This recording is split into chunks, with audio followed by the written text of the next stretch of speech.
People keep asking for a story time about how a pony diagnosed me with leukemia, and I know that sounds insane, but this little pony quite literally saved my life. Back in 2017, I rescued a pony from the side of the road. She was tethered to a bike ramp, no food, no water.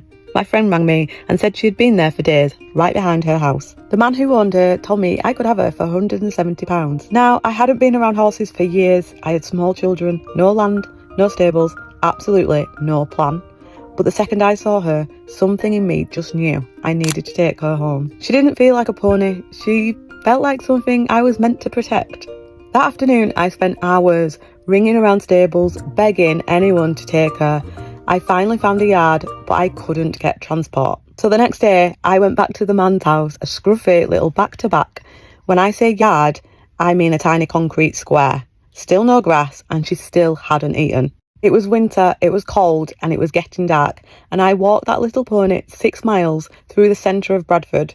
Rush hour traffic, cars, noise, chaos, and she didn't put a foot wrong.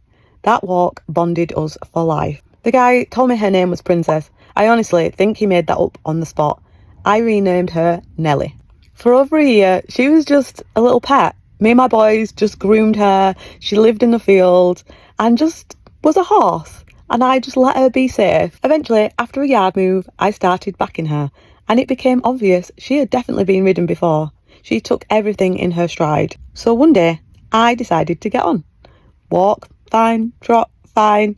Then I asked for canter, and she bronked so hard, I just went straight over her head. I remember lying on the arena floor thinking, shit, I've broken my neck.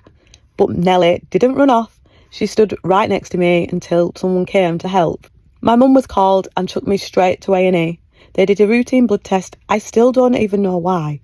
My neck was completely fine, but my blood wasn't. My white cell count was dangerously high. They kept me in, and that's when I was told I had leukemia. The doctor asked if I had symptoms: tiredness, fatigue, loss of appetite. I was a mum to 4 young children. Of course I was bloody exhausted. I would have never have gone to the doctors on my own. If Nelly hadn't thrown me that day, it would have possibly been too late. I genuinely owe her my life. The strangest part? She never bronked again. Not once.